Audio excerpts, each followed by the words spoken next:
So it gets curiouser and curiouser, to quote Alice in Wonderland. Question everything. Yeah, baby. That's what I'm talking about. We got questions today, We Barn. We got got questions. questions. There's Oh questions. my God. Is this okay? For everyone listening out there, because you have to be because you're watching this. Um, the more you see in this, the more questions get raised, and it's been a couple weeks since the event, and we took a little time off. I was out of town, and so we hadn't been able to do anything on following up until now. And we see all these different theories coming out, and we've got a few to show, and there's so much to gather. I couldn't get it all. It would have taken me hours or days to try to put this together. And Yeah, there's a month worth of shows on this stuff. yeah, so I tried to gather what I could, but there's some very interesting things. A couple questions we have, and a couple questions that were raised. By the way, where is the autopsy report? Have we seen that yet? Are we able to see that yet? Are they released it? What's going on with that? Have you heard anything? I have not heard a word. It's been very silent. I know that some people higher ups say they are trying to obtain it, but that was a week ago. Yeah. I think if you were to hold the kind of power that these people hold, you'd be able to get that quite quickly. Yeah, you would think. They had the memorial, which was very nice. Thousands upon thousands upon thousands of people turned out, inside and outside, and it was Down there in Phoenix and everything. Yes, it was very heartwarming, very chilling. A buddy of mine watched the whole thing.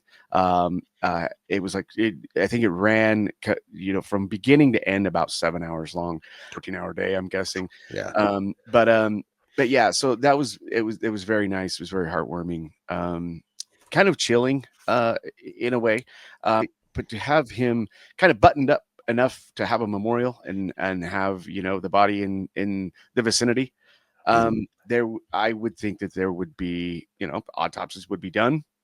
There'd be information out there. By then, they wouldn't release the body at that point until the autopsy was completed. So correct, sir. Yeah. So there's a question there. Lots of questions as we start this podcast today. Welcome to the Rude Barn Podcast, everyone. We've got a lot of stuff we want to talk about, and we'll try not to ramble. I'll try to edit some stuff down if we go on a little, too long on the rambling. But I think there's some intriguing stuff, interesting questions to be asked, some weird shit that just doesn't make sense. But hey, we're going to throw it out there anyway and see what sticks, see if there's anything to it. We have talked about a few things before that have kind of come to light that we nailed. So, hey, there's that. There's that. Anyway, if I'm not wrong, we were a couple of the first people to bring these questions to light. The ones that we nailed. Now it's becoming nailed. So, congrats, nice job. Yeah, air high five. We're gonna pat ourselves on the back. Yeah, we can. Hey, we're not the first one. We're just joking around here, people. We're not freaking soothsayers or crystal ball people. But we're having a good time. So welcome to the podcast, everyone. Let's get into this. What's up, buddy? Who's over here? That's my buddy Rude, right? I'm the Rude over here. Yeah, ready to ask some questions. And the Barn over here. Barn, we're asking questions. What does your shirt say? I noticed you had something on your shirt. Well, I mean, there's everything. That's our mantra. Oh, yes. Who's behind it? Is it the Almond Eye Fellows that are behind this? I don't know. Is it the Suits and Ties behind this? I don't know. Must be somebody, because there's a lot more to this. 20 names are being connected to this and more. And that was, 10, 12 days ago that happened. Hey, by the way, breaking news, and this is weird, and you just brought this up, you just found out, there was a church shooting, a Mormon church shooting, oddly enough. I wonder if there's a connection there at all to them, and maybe the Catholic school shooting. is there an assault on Christianity right now in these shootings that are coming out? I mean, this just happened in Michigan. What? Just now, we just got the word, and it's like minutes ago. Yeah. What's today? The Sunday, September 28th. Yeah. Yeah, and we're about. I put my glasses on so I can see this crap. Everything. Yeah, it's almost 11 a.m. Mountain Time here. Mhm. We just got the word in Grand Blanc, Michigan.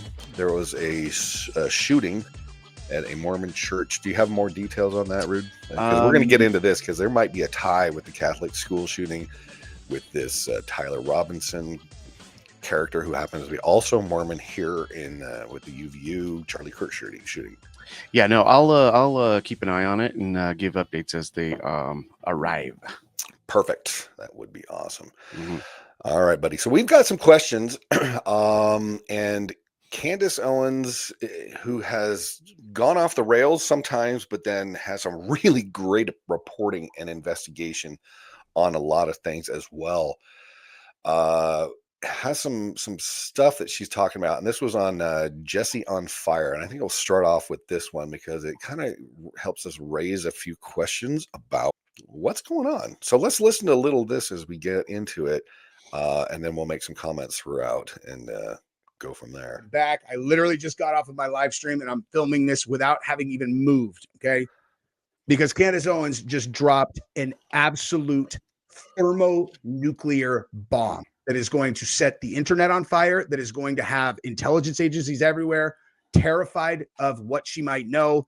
It's going to have potential state actors looking for ways that they can put her in the ground before she's able to speak on Monday.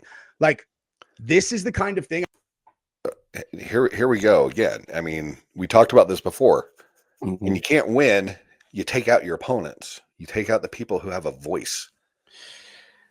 Yeah, that seems to be kind of, I mean, what they're resulting to or resorting to, you know? This is not the majority of the people. People, you need to understand this. This comes from way up in the upper echelons of the deep state or whatever groups are running this. Whether, you know, I'm not going to speculate who. You can probably fill in the blank yourself, but whoever's running it, it's a small group of people who are extremely threatened by a unity or a unified front of the public. And so this is why they try to keep us divided. This is why they keep pushing this, you know, left versus right, good versus evil. These people who talk about they're so happy about Charlie dying and things like that. It creates a divide. It creates animosity towards each group, right? And when we're infighting, they can do all this stuff behind the scenes while we're worried about what, you know, Joe Blow is saying about Charlie. Like, you son of a bitch! How dare you say that about human? They've got us bickering amongst each other, and they're able to they're get away with murder. Yeah. I mean, literally, or like execute the next part of their plan. You know what I mean? Excuse the pun, but yeah. Right. And that's the thing, is that we have to keep vigilant about this because we cannot let this continue on, and we need people to be able to speak out, but we need to have everyone kind of come together and say, you know what, we may have differences of opinion on things, but we cannot sit here and allow people to silence us and get the word out, whether you differ with our opinion or not. You have a right to say it. I have a right to say it, and or listen to it or not. I can change the channel. I can walk away. Yes. I can do whatever, but I can't sit here and say, yeah, I don't like what you're saying. Bam. And you're dead. Yeah, exactly. You know, so this is what they're doing. So let's listen to a little bit more, because this is interesting. I did see this before. I don't think you've seen this yet. No, I have not seen this yet. But what Candace is talking about here, and he kind of goes through and reads the captions first, and then she kind of says this, but in slightly different way. This is not exactly the same, but the gist is here, and it might send some chills up your spine if you really listen to it. So let's listen a little more. I want to stress this very, very much and be totally serious as I say this, because this just dawned on me right now. If you are not familiar with how Andrew Breitbart died, okay, I'm going to give you a refresher on that right now before I show you what she's talking about. and that's interesting. He was bringing this up because I was actually thinking about that too. That people forget Andrew Breitbart was the Charlie Kirk before Charlie Kirk, really. Yeah, I forgot about that. So yeah, I mean, and then in today's news cycle, it just turns over so fast, and a lot of things are buried on purpose, I think. Yeah. You know what I mean? And Andrew was more political, more the conservative side, whereas Charlie was more on the Christian faith and all of that side, as well as the kind of the politics of trying to bring people together. So in a sense, there was some similarities, but there were a little bit of differences. But Andrew Breitbart's situation was also very, very sus about how he died. Mm-hmm. And I just couldn't help, and I've forgotten about it. And then I remember, oh yeah, and then here we are talking about it again. So here's some more. Okay, Andrew Breitbart indicated that he had information that was going to be absolutely the end of John Podesta, okay, both Podestas, and he said he was going to release it on, I can't remember the exact date, let's say it was March 13th. Now, in case you people forget, the Podestas, especially John, who was in Barack Obama's administration, was heavily linked to the whole Pizzagate situation, the child trafficking, the kidnapping of children being used in these ritualistic or whatever, just evil ceremonies, kind of like the Diddy stuff also. And so Podesta was linked to this. Hillary's been linked to this. A lot of people have been linked to this, but Breitbart was really kind of focusing on John Podesta. Look up John Podesta, Podesta, I believe, and you'll see a little bit more. If you look at John Podesta's face, oh God, his face always creeped me out. It was always like he always seemed like a little demon running around, like a little his little smile, his little smile, and his canines would show first. Man, that's kind of creepy. I always thought that was creepy about it. Yeah. Vlad the Impaler. Yeah. Yes, exactly. Actually, 400 years old. Holy shit. Right. Oh, holy shit. How do we know he's not? Yeah, let's see a birth certificate. Until you can prove to me. I'm just saying the possibility's there. So there we go. Hey, I want to remind everybody that this is for entertainment purposes only. Oh yeah, these are our opinions. These aren't facts. These are just speculations and questions that we have. Exactly, and neither of us are suicidal. Exactly. We're just raising questions, raising cane here. Just asking questions. A little bit of fun with it. So, it out March 13th. These guys are human traffickers, whatever he said about the Podestas, and literally a day before he was going to drop, he's supposed to drop this like the nuke that was going to put the Podestas down. He died of a heart attack. Okay, interesting. And you do not hear people questioning that very often in mainstream circles at all. They're just like, yeah, he died of a heart attack. That's one of the biggest strengths of the mainstream media is they don't allow speculation around things, even when it's something like that, And you think this has been going on a little while in our media? Yeah, I mean, this is the truth. This is in fact. This is back since 2012. And I mean, much earlier, most likely. Yeah, it goes back way further than that. If you start kind of looking at stuff and how certain things have rolled out. I thought this for a long time, but it never really was kind of put to me in this way. But you have your parent structure, right? Mm-hmm. And that is, I would say that's, kind of equivalent to the government, right? How long in history have we told our children lies about Santa Claus, about the Easter Bunny? I mean, and these are, and I'm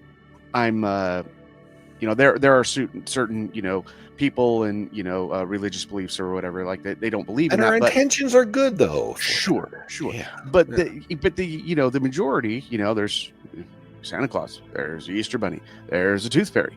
Mm-hmm. We tell our children this. There's not a Tooth Fairy?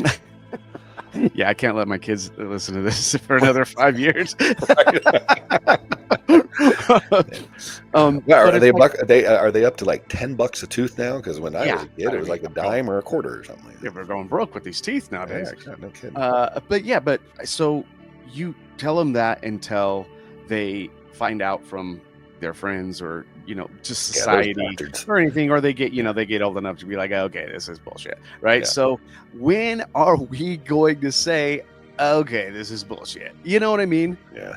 But I it's think like that. It's like I think that Yeah. like they think they have to tell us these lies Mhm. and these farces to, number one, kind of keep us in control. Mhm. And then number two, not share the truth with their little bitty baby ears, Right. or create this magical thing that they, that society's okay.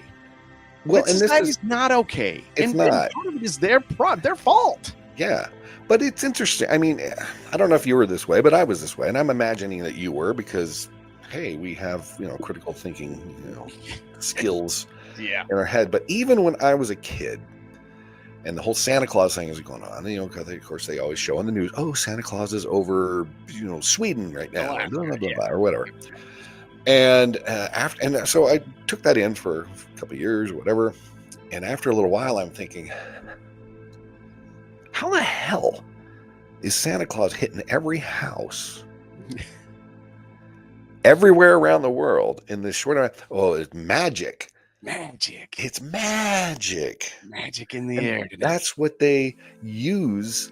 I mean, you ever watch Ancient Aliens, by the way? Have I ever? Yeah. Tangenting off slightly, but it makes sense. The star people, the gods. Oh, yeah. Everything was explained as a god or a star people or whatever, when in fact, most likely in reality, those were aliens using Mhm. their ships, and they had no concept of that. So they, the Hindu religion, they would have like this big boat type of thing with oars or whatever up in the air flying, and it was glowing or whatever the concept was.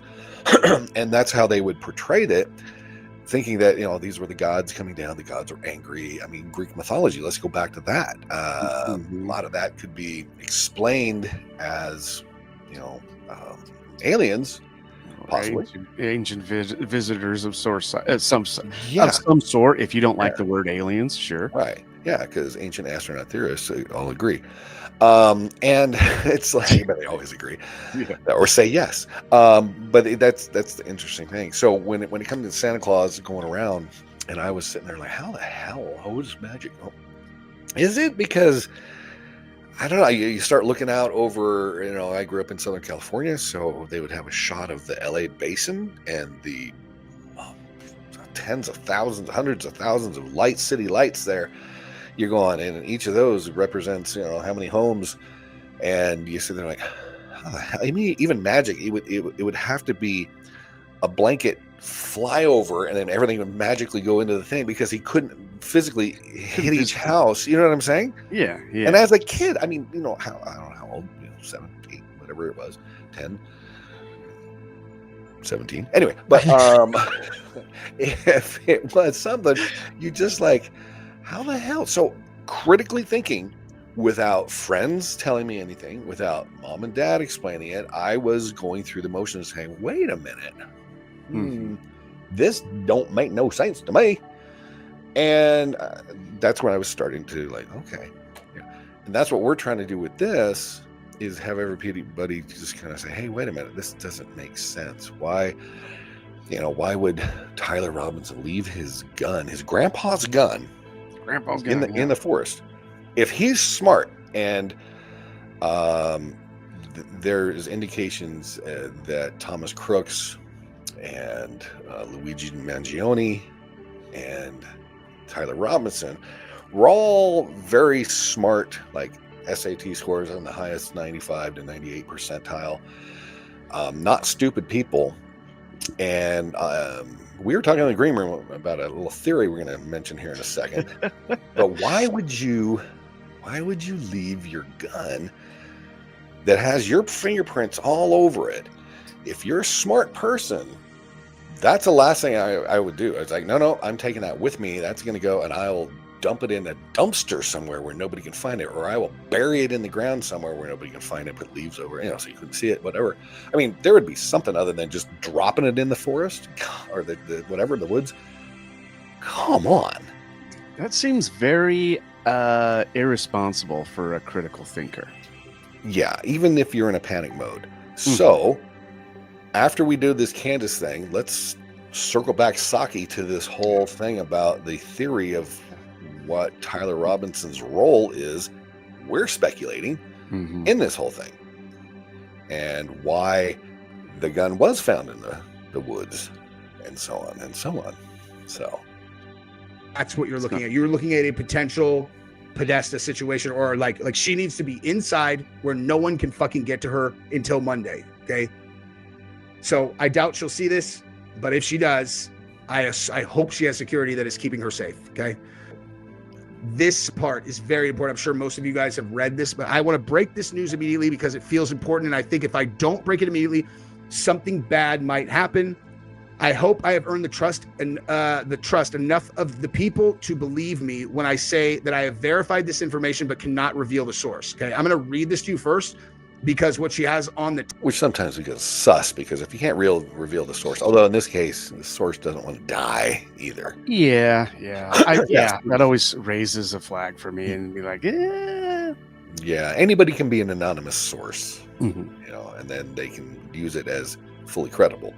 And I don't think that's the case in this, but still, we want to bring that up as anytime you hear anonymous source or whatever, I can't reveal who told me. It's like, and then we're supposed to take that for gospel, and right, that's the truth without questioning it. Like, who is this source you're talking about? You don't have to reveal a name, but how do we know that they're legit and credible and everything else? So yeah, a little bit sus, but text is different than what she says. Okay, Tyler Robinson is not suicidal. The entire narrative that was placed in the media about him having been suicidal is completely fictional, as are many other aspects of what we have been told. Okay. His father having turned him in after a confession is also complete fiction. To the contrary, Tyler. Interesting. Have you heard about that? No. See, this is the first time I'm hearing this, so I did not know. So we all just took it that the dad turned his own son in, because you would. I mean, I don't know. To be honest with you, I don't know what I would do in that situation if I found out my kid was involved here. It'd be a rough decision to make. However, I think I would go in that direction. Yeah, I'd be like, dude, love you, but this is out of love. Yeah, you got to get Piper. Yeah. So. Robinson maintains his innocence and has never even been to the UVU campus. There are Whoa. What? How do we know this, Candace, though? That's what I'd like to know. How do we know this? Yeah, where do we get this info, Candace? Yeah. So yeah, it gets good. Let's get some more. Absolutely zero photos or videos on that campus that can produce to the contrary. Bro. Which is why they have produced nothing other than a blurry image, which Tyler's family knows is not him. Tyler has never once expressed a suicidal thought. Okay, and that's the other thing I wanted to bring up too. Remember, we were analyzing the chin and the earlobes and stuff like that from the stairwell shot and then the mug shot in the last video we just did. Yeah, and I go ahead, finish. Yeah, because I do have something on that. And I didn't realize at the time, because we were into analyzing it. We're trying to get this out. The story had just hit, and we were 2 days after, but we wanted a couple things to come in first. People were mentioning that was AI enhanced. Yeah, I didn't realize it at the time, and I think I did put it in the comments that after the fact we did note that it was AI enhanced. Yeah, okay, that's what I had to mention. Yeah, and I'm like, why the fuck would they enhance with AI a photo captured on security cameras in the stairwell of this guy? And AI is supposed to enhance the features to make it stand out better, not realizing that AI might take some liberties of its own. creative license a little, Yeah. you know, and because we sat there, it's like, there's no effing way that's the same guy. Yeah. We said, how many times do we say that? Yeah. And then we find out it's freaking AI. Why would they do that? Why would they do that? Yeah. That's the thing. I to further push him as a patsy, I think. I mean, that's what we were talking about before. That's I mean, kind of it's the direction we're going. Yeah. Yeah. Because as we'll see in later stuff, and we talk about the airplane that turned off its transponder and left right then and there from the Provo airport, which is not more than 10 minutes away from the campus, I believe, give or take. So yeah, it's interesting. So here's some more here. I want to make that clear. The federal government is lying about absolutely everything. Shocker. Other than the fact that the gun is his. Yeah. The gun that they planted might have been his grandfather's gun, as they state, but I don't believe worth a shit that was the gun that was used to shoot Charlie. I don't either.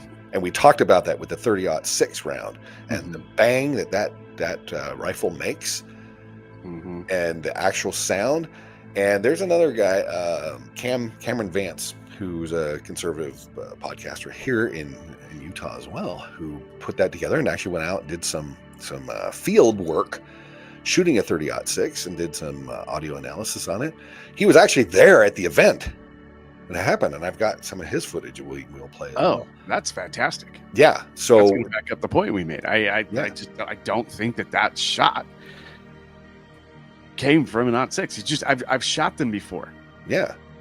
You know what I mean? I've shot a hunting style 7mm before. The 7mm it makes it's a little bit cleaner, but still it's a boom. It's not a clack. That's, yeah. And what's interesting too is he has that the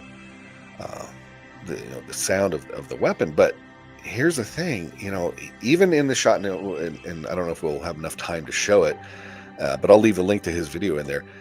It took him a couple shots. That's if he had zeroed the sight in at 100 yards and then one at 160. But it still took him several shots. So we're talking a very, very, very first and only shot to get that kind of accuracy without making sure the sight is zeroed up. And would this kid know how to do that, being a casual gun enthusiast? I mean, I don't know how well he was trained in doing things like that. I've never zero-sighted a scope before, or zeroed a scope before. So I don't know how difficult it is. And even when you do that, you still have the trigger pull that jolts sometimes if you're not totally steady. And all it takes is just a slight little bit and you're off. Yeah. That's why you shoot center mass. You don't try to shoot for the head or the neck or something. You try to shoot the biggest center mass area that you can, hoping that if you're off just a little bit, doesn't matter. Yeah, it doesn't matter. But if a 30-06 can take down a freaking elk, like one of these guys said, it should have blown Charlie's neck completely off. Yeah, the ballistics of that bullet just don't make sense either. Yeah, which is why we think it's complete bullshit. Exactly. So it's a lot weird going on. It's laughable, Bard. I can't. You know what I mean? It's so laughable, but plausible. That's the thing. Yeah, of course, yeah. It's plausible. That's the thing. That's the gaslighting they try to do. Yeah, exactly. It's awesome. Yeah. Dude. Okay. Not that we needed further substantiation, but Tyler Robinson did not author those Discord messages. Who called that? Everybody. I know I just said this on my live stream. I'm saying it again. Who called that? Yeah. Who called that? Weren't written by a college kid. Okay. Gen Z mentality. And if you think I didn't, go to the video where I said remote bomb and go skip to the end when I explained how, if it was a state actor who did this, how they would have framed Tyler Rogers. I called all of this. Robinson. I called that. How hard is it to hack into someone's Discord? How hard is it to get into some of these text messages? The text messages with the boyfriend. So all of his confessions are all digital, right? No one says that they heard, and there's no one testifying that they've heard him say it. It's all someone that had his devices or were in his software. Yeah. Okay, I would like to again stress that he has never been to UVU campus, but I need to confirm this later. I believe he was around the campus that day. I will have more on this later, but I wanted to immediately publish that the Tyler Robinson suicide narrative, plus the dad did the right thing after realizing his son was guilty, is a federal concoction. Dude, of course there's something wrong with all of this because none of it. Okay, now we're going to go back. Let's listen to Candace and then we'll discuss. Okay, I didn't want to leave you guys on a crazy weekend cliffhanger. I needed to get that information out as soon as possible. Obviously, you can probably see that I received some information, a communication, which answered a lot of questions that the public has had about the story, or rather the non-story that we are getting from the feds. The push that Tyler Robinson is this lone shooter, which they're trying to establish as a fact. Some of the burning questions that we had. Okay, well, if he turned himself in, how did he also not confess? I now have the answers to that. The main point, the reason why this information came to me is because there's a narrative being spun right now by the media that Tyler Robinson is or was suicidal. That is not true. And that's a very scary thing when suddenly they're saying he's suicidal and, he's in solitary. Gee, does that give them the excuse that, he's no longer with us? Yeah, exactly. Oh, no, it's a perfect setup for that. Yeah. Yeah. Yeah. If you people can start seeing how this whole story is being sewn together, it starts to make a little bit of sense. Like, this is so fantasy. This is something you only see in a movie. Movies reflect life a lot. And usually reality is 10 times worse than what they can even concoct in a movie. Sometimes it's the other way around, but a lot of times the truth, the reality of what's happening is a lot worse than what they put into the movies. So it's interesting to hear a little bit more from her. And he's not suicidal. So that was the reason why this information urgently came to me. Obviously, I know a lot more, and I'm going to share it with you guys on Monday. I just wanted to vet some of the things that I heard, ask some more questions from people that would know, and just to make sure everything I say is above board. And obviously this led to more leads, and I want to give people a chance to respond. This is crazy. Nothing more that I can say. This is very serious. I don't know what's going on, but I do know that what we are being told has gone on is just not so. And this is really kind of going to begin. I want to interject something in here because she brings up a good point. I don't know what's going on, yada, yada, yada. Exactly. Who is orchestrating this? And obviously this is something that's been done before, because to pull something together fairly quickly, I mean, it's the same playbook, but you just change out the location, you change out the actors, you change out, certain situation, time frame, timelines, things like that. But it's all the same. Oh yeah, we'll frame this guy, we'll hide the gun, in an obvious spot that they're going to find it easily. We'll have this, and this. We'll have all these actors saying, like the old guy, the Bernie lookalike. Oh, I did it. I shot him. All that crap and everything else. So this is the same playbook that's been used before. Obviously, look at the shit that happened with Trump and Butler. Very similar situation. A lot of more people involved than you think. How did this kid get up on the roof? And I've got a video that talks about that as well, because it had to be an inside job with somebody who worked at the school, or somebody who was able to gain access or paid somebody to allow him on the roof. Because I'm sorry, you just can't get into a room where the ladder is to get up to onto a roof at a university. You don't think kids are trying to get on the roofs at a freaking university every chance they can? Well, especially for an event like this. Yeah. I mean, there was a ton of people there.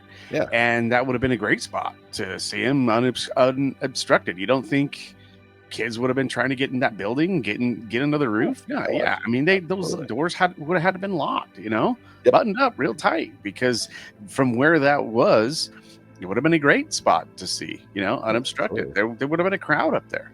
Yeah, exactly. And so they couldn't allow that to happen. So how the hell did this kid get up there? So there's some questions. So it's a little bit more of this, and then we'll move on. I think to answer a lot of questions and many more questions that need to be asked. So I just wanted to let you know that what they're telling us about him being suicidal is not true. Again, okay, like I spoke to, what's the right way to put this, dude? I consider myself to be like a person with principles, okay? But my principles, generally speaking, have to do with protecting my own family, okay? Like my ultimate ideal will always, always, always have to do with my own family. But when I compare the way that I live, given my platform, I know what I would do and what I wouldn't do in situations. And when I look at people like Candace, I wouldn't do this. I'm telling you that right now. I would not do that. Yeah, I mean, he brings up a good point. He really does. For her to put herself out there like that is a little crazy. I mean, it's good. Thank God we have people out there, and let's hope that nothing bad happens before she's able to get this out, like happened with Breitbart. And that's the thing. I mean, who's to say that she couldn't got to like very quickly and easily? That's why I don't understand when people say, well, I got this information, I'm going to give it out on Monday. It's right. Like, okay, well, then you're giving them time to, to really kind of get to you. Like, I wouldn't say that. Like, I wouldn't tell them the time and no, the time and date at 9:33 a.m. I'm going to let this go. Come on, man. What are you talking about? I know. I mean, it just kind of gives I don't know. It gives up your position, man. You know what I mean? That's like giving the other team your playbook. It's right. So stupid. Hey, we're going to run this run play, and we're going to go out, and then down about 15 yards, and we're going to go out, and then that's where we're going to, make sure there's the guy there to either grab an interception or tackle us down. Yeah. So a few more things have come to light in this whole thing, and the theory about how we are debunking the 30-06 rifle. Neither one of us believe that kid shot that. I don't think he ever had a rifle on the roof to begin with, because nothing was found up there, first of all. At least that's what we've been told. Except a screwdriver, was it? Screwdriver that supposedly can, dismantle. Has his DNA on it. Yeah, and that could dismantle the 30-06 gun and fold it down. But even still, there were videos where you put it in a pretty big full-size backpack. You still have part of the barrel or the stock, whichever way you have it in the bag, sticking out. Mm-hmm. It's a long-ass gun. Well, and if you would have taken that up there in a backpack like that, you would have had to zero the scope in, because Barn, you shot guns with scopes. If you breathe on them wrong, they go off. I mean, it knocks the center off. Like, you know what I mean? And so if you're trudging it up there in a backpack, you don't think that scope's going to get knocked off center? Well, and then here's another thing. When you're looking through a scope, you have that thing probably that far away from your eye, because when that kicks back, you don't want that knocking into your eye. Yeah, that's happened. So if you're moving around like this, if you've ever looked through a scope, shit's moving a lot. I mean, you have to be about as steady as you have to be a corpse. Yeah, seriously. To be able to look at that and not have what's going in there moving around, barely moving. You try zooming in on your iPhone camera, and the closer you zoom in something, every little bit you move, the whole thing is moving around and shit like that. That's kind of what it's like. So that makes sense to people like, but then you zoom out and then everything's a lot more steady. So when you're looking through that scope, it's you have to be as steady as shit to do that. So that's why I don't believe in first shot, give me a break. Mm-hmm. Give me a break. Is it easy to hit once you kind of get a couple shots in, you can do it on your second, third, fourth shot maybe, but probably not on the very first one. Most likely, unless you have been a sniper in training for a long ass time and you shoot round after thousands and thousands of rounds practicing. Yeah. But to do that with the nerves, with your heart pounding, with oh my God, I got 3,000 people here. How am I going to get away from here after that? So do we want to get into your theory we were talking about in the green room that I think is probably a pretty good one? Yeah, I'll keep it short, but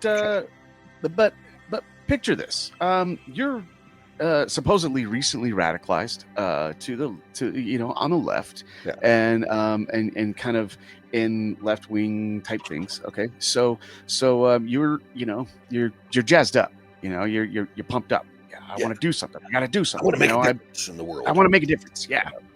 So a suit shows up at your house, takes you to lunch, takes you for a walk. We're not even there. whatever. Maybe walking around on campus somewhere. Yeah, someone approaches you and starts asking you questions. What do you think about this? What do you think about that? And just so happens said, hey, you know what? You want to make a difference? I think I know how you can do that.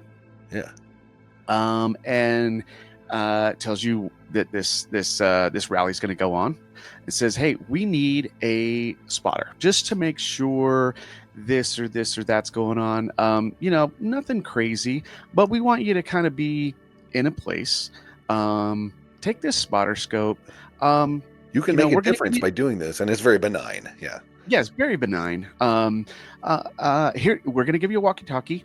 You don't have to say anything. Maybe just click the signal button when you see this or that. Maybe do that for us. And I tell you, in the long run, this is going to make a difference. But if you just do this for us now, this would be great. This would be fantastic. Yeah. And you can make a difference. And you can make a difference. And hey, you know what? Just to pad it a little bit, here's a little dough. Yeah. Here's a little dough. Yeah. You don't have to do anything bad. All you're doing is just letting us know when you see this or whatever it is. Yeah. We're not asking you to hurt anybody. We're not asking you to do this or that. We don't want to get anybody into that. We want to keep you safe. But if you just do this for us, then you're going to be making a difference. And you know what?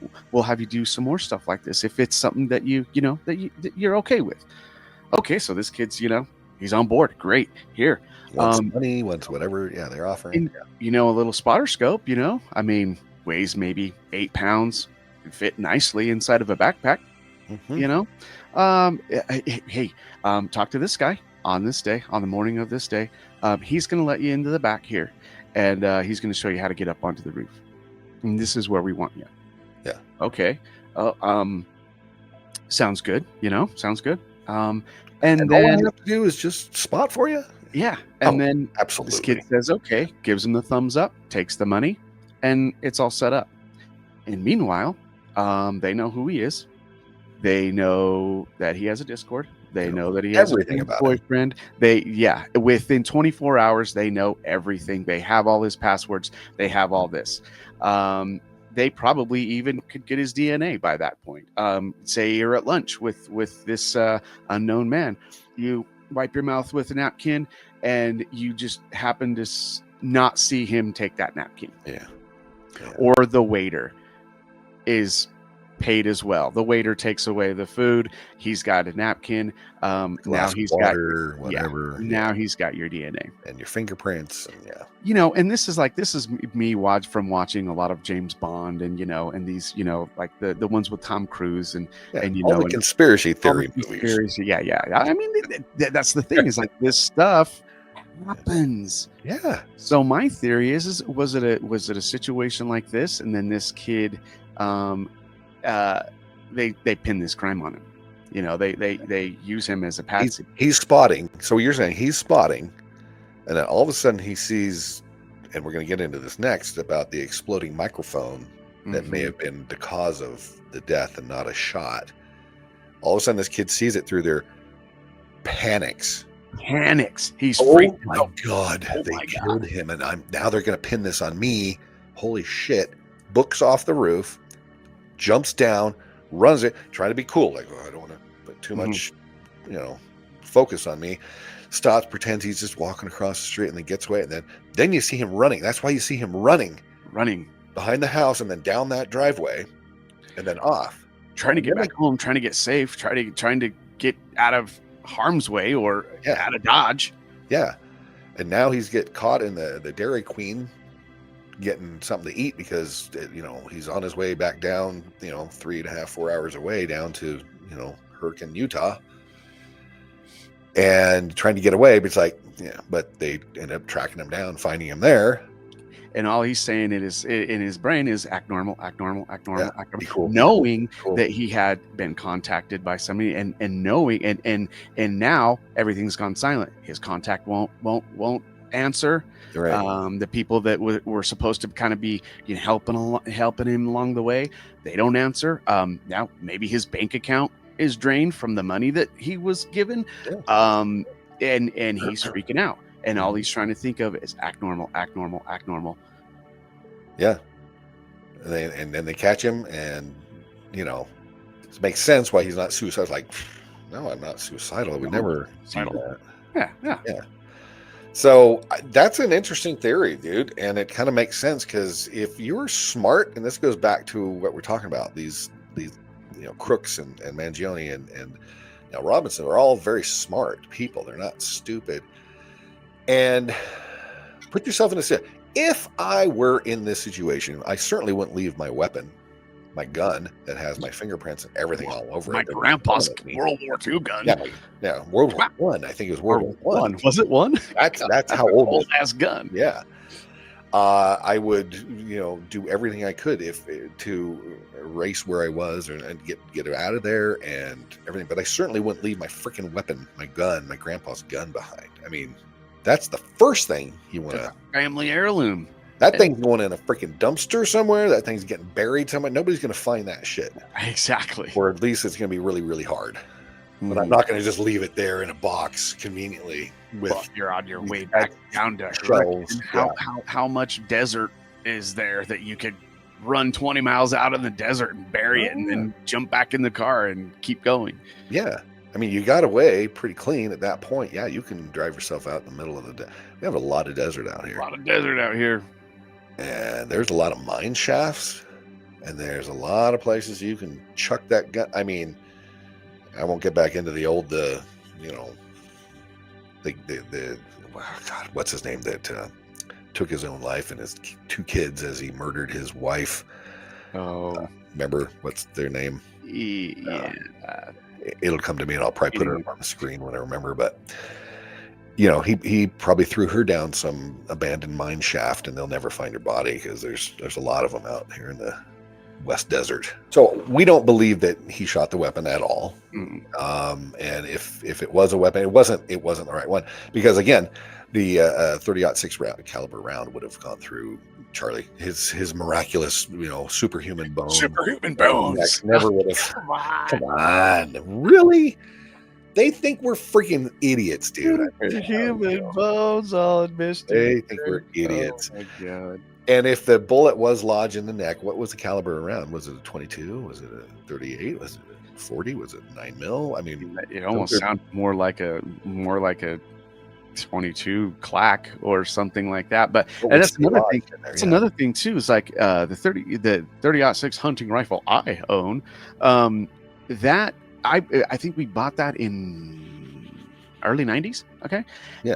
And the internal suppression, this is without having a suppressor on the barrel, right? This is like the internal suppression technology from then compared to World War One. Oh, yeah. I mean, you could shoot it. Yeah, you could shoot it without your ears ringing, maybe 5-6 rounds through it quickly, then you get the ear ring. But on a World War II or a World War One, .6, you shoot that once, twice, you can hear somebody standing right next to you talking to you because the ear ring would be so loud. Yeah. Oh yeah. And which means that the blast sound would have been way louder than even the .6 that I own today. Yeah. You know what I mean? And then would have been recorded that way, and it wasn't. It was a small clap, not a boom. Yeah.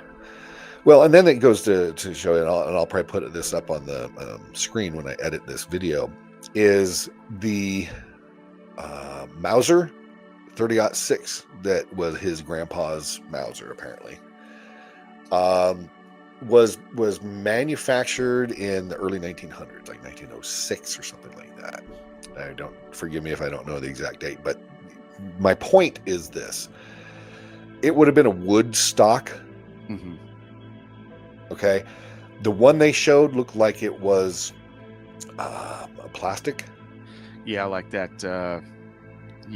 Like that composite material. Yeah, or some sort of composite material. It didn't look like it was over 100 years old. It looked like it was 20. Yeah. 30 maybe. If that. So there's a discrepancy there. There's a lot of weird shit. So again, we don't believe that was the weapon. We think it was something else. And then, as we probably have all seen lately, is the theory. Because remember, the Israelis had those pagers that exploded in the Iranians' hands all over the place, and they remotely detonated them. And you can remotely detonate several at the same time.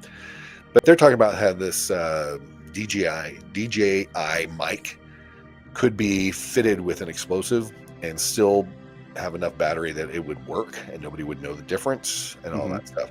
But when you look at the shot, and none of these show anything past the point where the blood starts to spatter out of his neck, so you're not going to see that. But it is interesting how his shirt blows up, and we're going to show it right now. This is the Jimmy Dore show showing this, and he talks about this, and there's several other videos. I just happen to pull a couple, but this kind of the final theory for today, and I think this is maybe the most compelling theory, is that Charlie Kirk was wearing one of those microphones. You have a magnet clip on the outside and the microphone's underneath.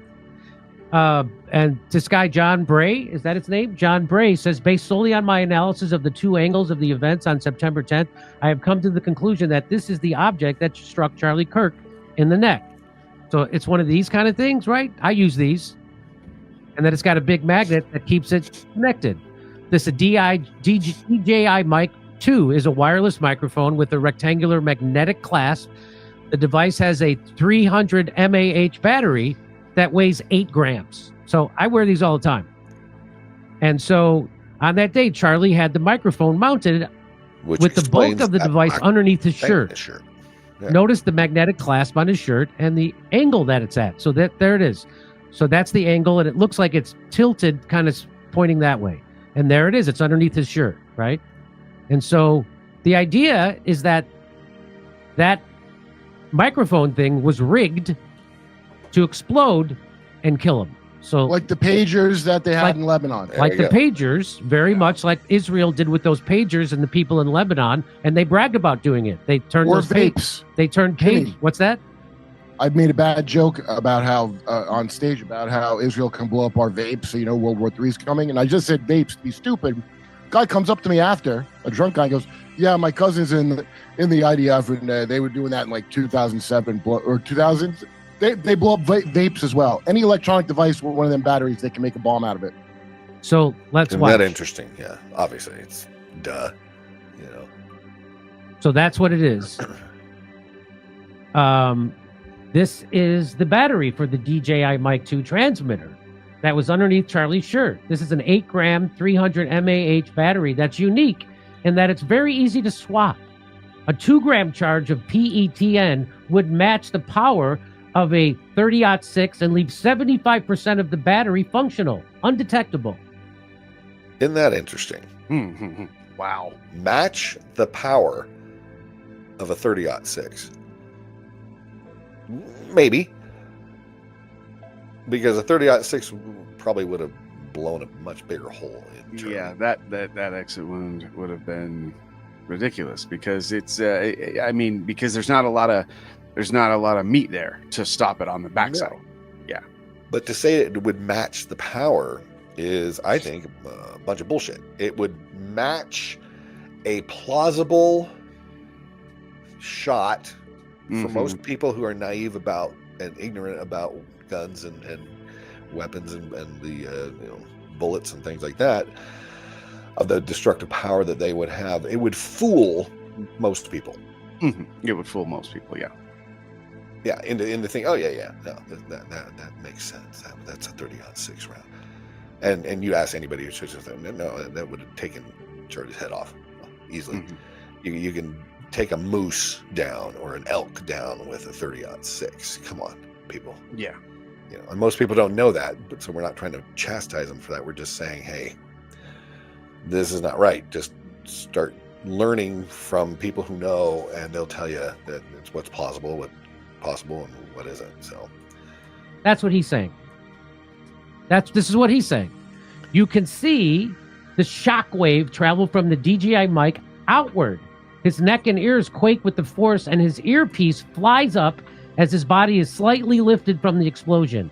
His shirt deformation show a directed blast across his chest with the wave peeking around his neck. So the blast. yeah, and this is what got me like, oh, this might be the actual weapon that killed Charlie, or made it look like they killed Charlie. Because there's another theory that Charlie really isn't dead, because where's all the blood? Because a head wound creates a lot of blood. Like I told you earlier, I had playing softball. I was playing catcher, and the ball was being thrown to home, and it hit a divot and clocked me right in the nose, and blood was everywhere, dripping down my shirt. A big pool of blood in the sand right by home plate where I was, and all of this stuff. It creates a lot of blood. I don't recall seeing a ton of blood. Now, I didn't have all the angles. Maybe there was a big pile of blood. And was there a ton of blood on his shirt? Was there a ton of blood on the tables, on the concrete, on the grass, everywhere around in the booth? Did it splatter up onto the top of the booth? Of the canopy, yeah. The canopy? Mm-hmm. I mean, I don't recall seeing the amount of blood that should be there from a shot like that. I don't see it, and maybe I'm wrong. Maybe I just haven't seen it, but I haven't seen it. Well, I back up that point with saying, hey, but the thing is when blood hits cement, which they were on a cement, pad, that's where they set up the booth, it stains cement very quickly. And we've seen videos and pictures and stuff of the memorials that they put up in that area. With flowers and pictures and stuff like that. It's a really nice thing to see, but there's no stain on the cement, right? And why? Well, and then that begged the question I was asking later: is that why wasn't this crime scene? Because that's what it was. It's a crime scene. Why wasn't that cordoned off? Why wasn't there? Where were the cops to secure the scene? To secure the area so we wouldn't have contamination. And then you've got guys in the booth who are pulling down, this camera immediately after. I mean, like, they don't even care Charlie got shot. Oh, we got to get the camera out of there. That's the first thing we have to do. We have to pull the SIM card. There was another guy. There's another video analysis. We'll probably do another follow-up that shows all this when I have a little more time to put it together. I just haven't had time to do all this yet, but we wanted to get this out, that there's some more questions. So this camera was taken down right after Charlie, down on the ground, not more than a couple feet away. And the TPUSA guys are taking this camera down. There was another camera that was set up on a tripod over here that was taken out immediately. Look at this guy right here. He's got a cell phone. He's shooting this. There are several other people that are. How many people were on Charlie shooting their cell phone videos at the same time? And how many videos have we seen? 4 or 5, maybe 6? Yeah, that's a thing. I mean, I don't know, like in that situation with that many people running to try to get out of there, try to run for cover. I don't know if you can say, hey, the people stop them authorities stop them and say, I need your video footage. I need your video footage. But if it was you, wouldn't you say, hey, here's a copy of my video? Throw it up on your Instagram or Orem police officer or FBI. Yeah. Throw it on your social media and say, hey, wait. This is a video that I got that doesn't really add up with the story they're getting. Or what were these guys doing right after Charlie got shot? I happen to still be recording. Here's a video of it. Mm-hmm. And then you blast that out to all of your Instagram followers and Facebook followers and everything, so they can't take it all down very quickly, at least. Anyway, interesting stuff. So here, this is going to show the projection that his shirt goes up. Which means there's a blast from underneath his shirt that doesn't make sense, but does now if it's this microphone that was rigged. Comes from here. and it's aimed this way, and you see his whole shirt come up as if there's a blast underneath his shirt. So let's watch. Almost like I just said that. So you see that, right? Yes. Wow. It's like this strange ripple through his shirt. You see that, right? So his whole shirt goes up, and then it goes up here.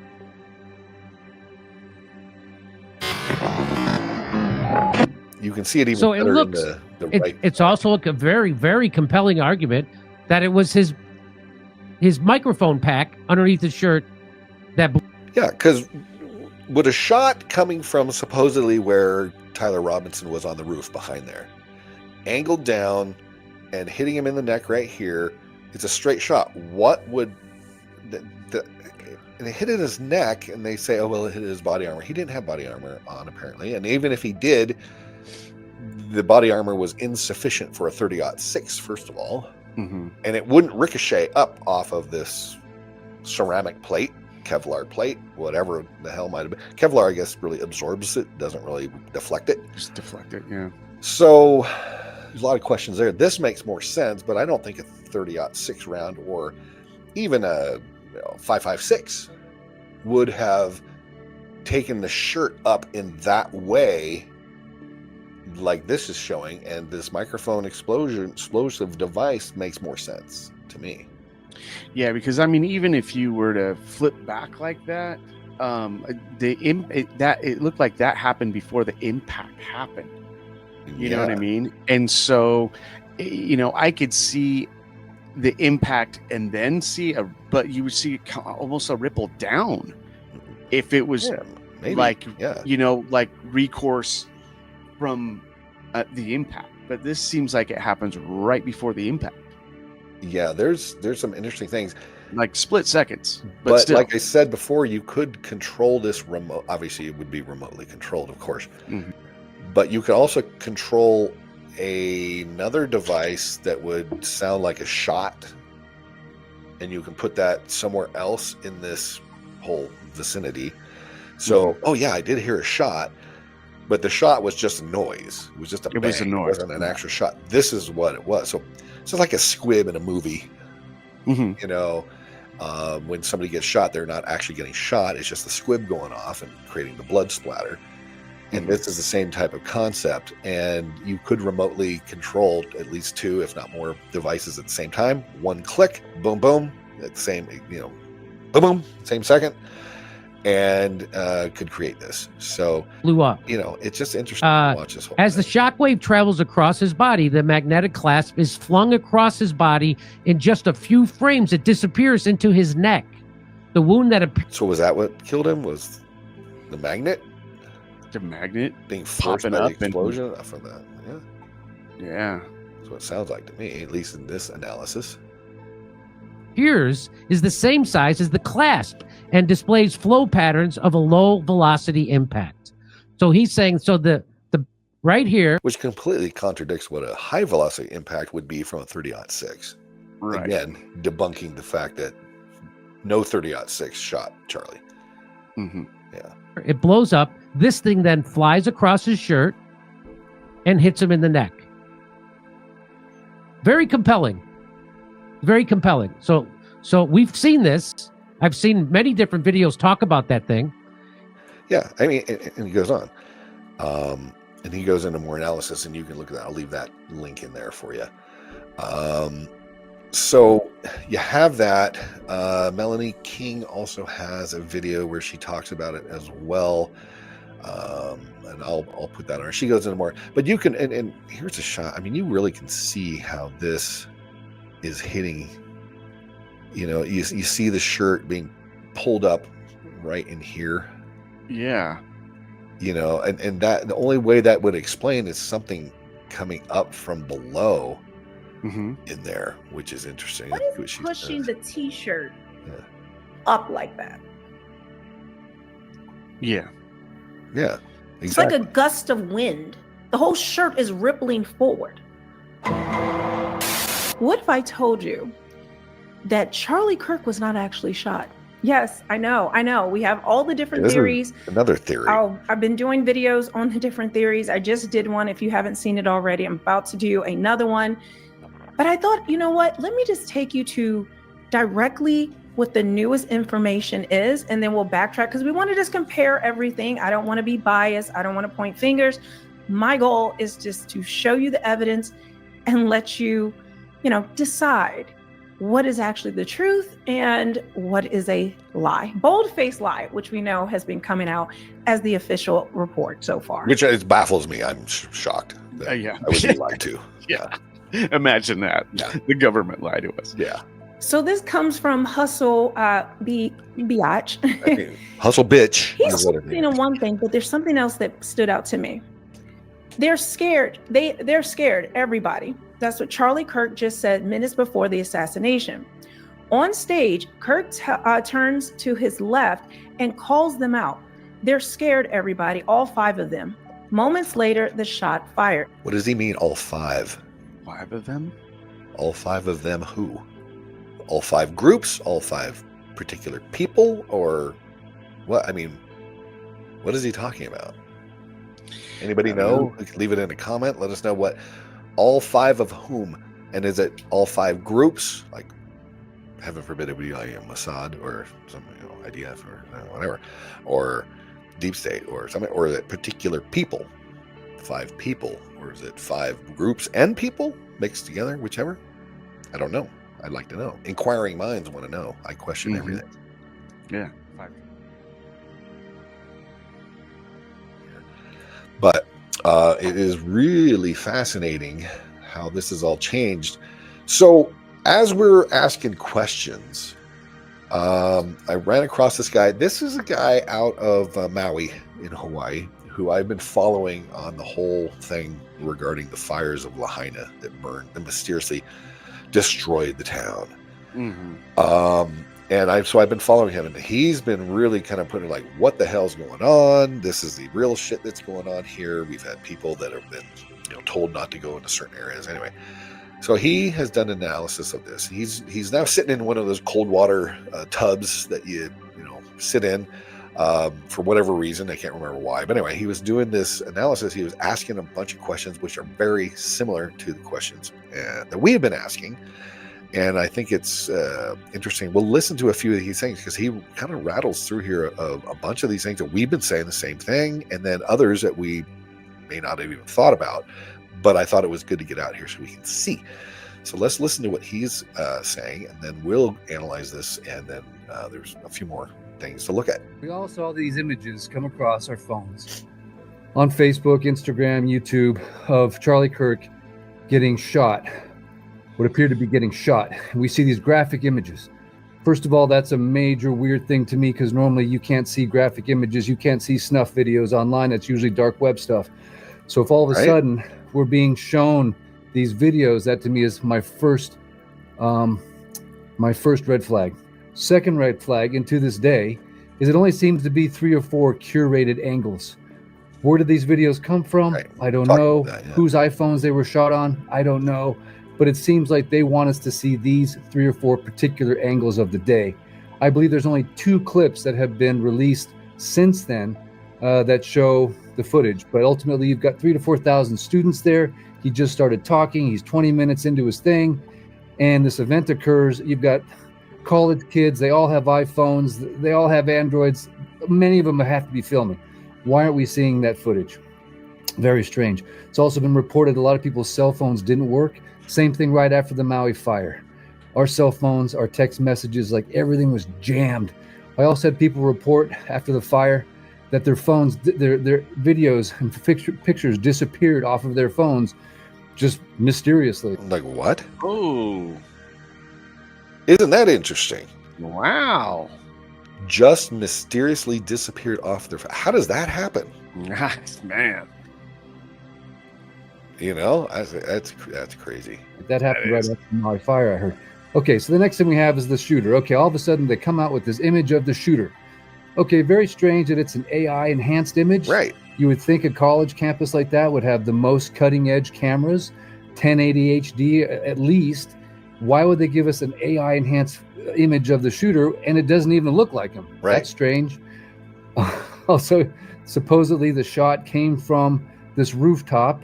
Charlie had good security. The campus had good security. securing a rooftop, especially after the incident with the supposed incident with Trump, would be basic security, right? Well, and that's I question. It may have had good security, but not at the time.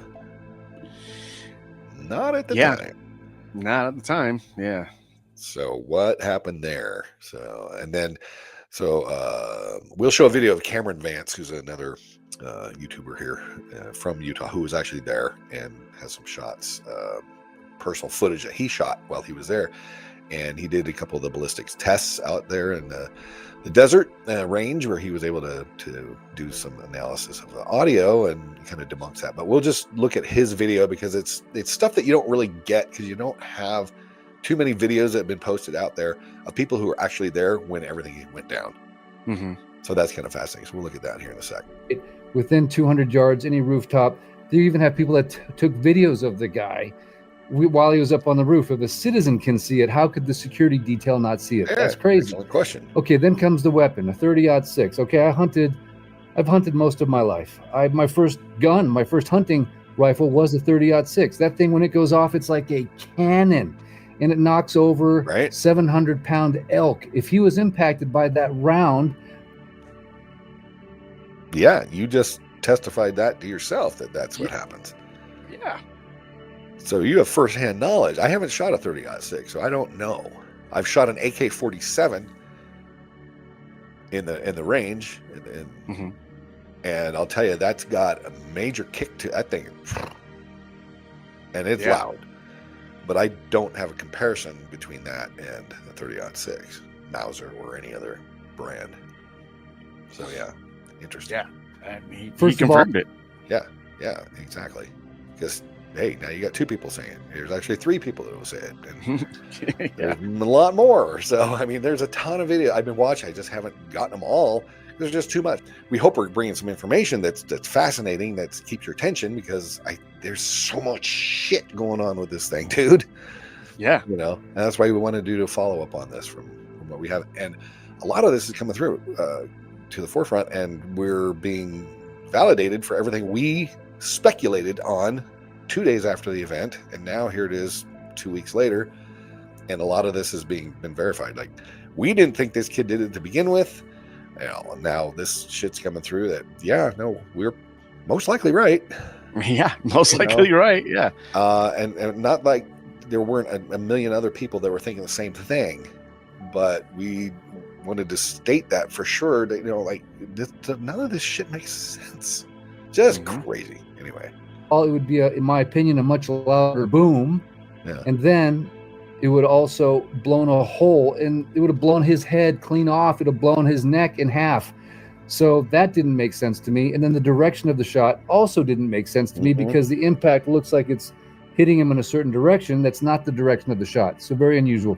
Now we have also some of the footage that we're getting looks to be modified somehow. You have a chair that's going through. It's rolling a different direction. Charlie just ends up under the table all of a sudden. Why is that whole crime scene not cordoned off and investigated for like the next 5, 10, 2 weeks? The police, do you see any police personnel in any of those videos? Yeah. I don't. How is it that nobody calls 911? Why is there no blood trail? If you look at the pavement leading up to the SUV, there's no blood on the sidewalk. With that kind of profulsive, I am in the ice, please remember that, profusive bleeding, there would be blood all over his shirt. There's no blood on his shirt. There's no blood on the sidewalk. Frank Turek says that he was died instantly, but then they got a pulse again back at the hospital. For you doctors and nurses out there, would it be possible for someone that has bled out from... Have you heard anything about that? Yeah, I did. And that was like the same day. Yeah. They said that, they'd gotten to the hospital. It's like, but you and I both saw the graphic video of the blood spurting out. It's like instant. Yeah. I thought that was pretty instant, because with that much blood coming out, it would have left both sides. It would have left from the heart, and it would have left from the brain. And with no blood in the brain, you go real quick. Yeah. So I didn't believe that either. So that was weird. And that type of an injury to later regain a pulse. Why was 911 not called? What's the name of the doctor? Where's the autopsy report? I think 911 probably was called a ton of times. We just never have heard any, recording of that. But yeah, excuse me. But yeah, where's our autopsy report? What's going on? Because they said the bullet was lodged in his neck and did not exit, which 30-06 would easily. Yeah. Well, he's got superhuman bones. I mean, the bones. Oh, I forgot about that. It's the bones. You forgot about that.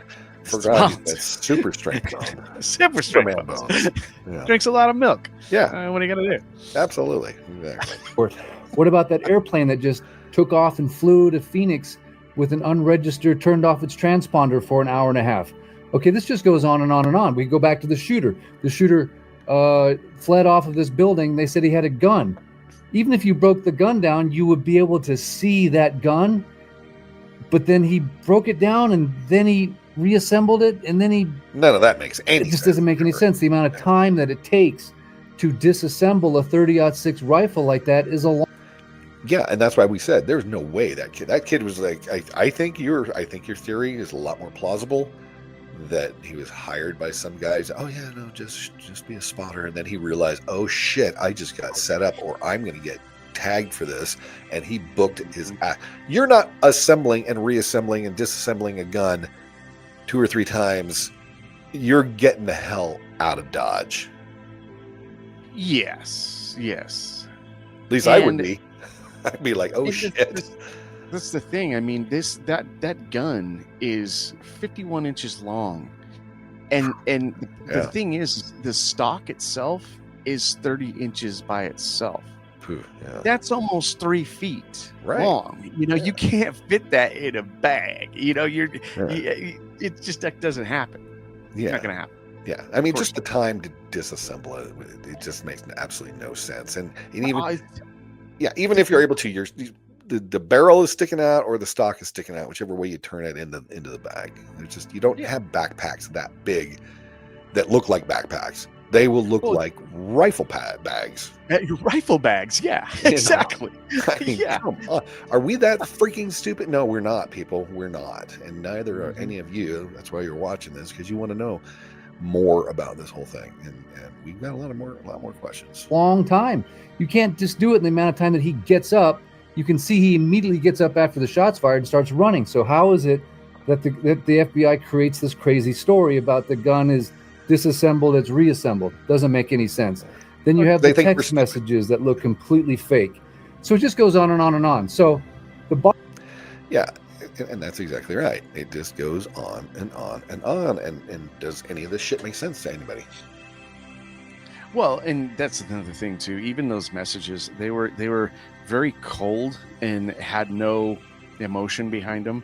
The supposed alleged ones that he sent to his boyfriend or whatever. Right. And I saw a video. I don't know where it's at now. I apologize, but they were even saying the language analytics in that.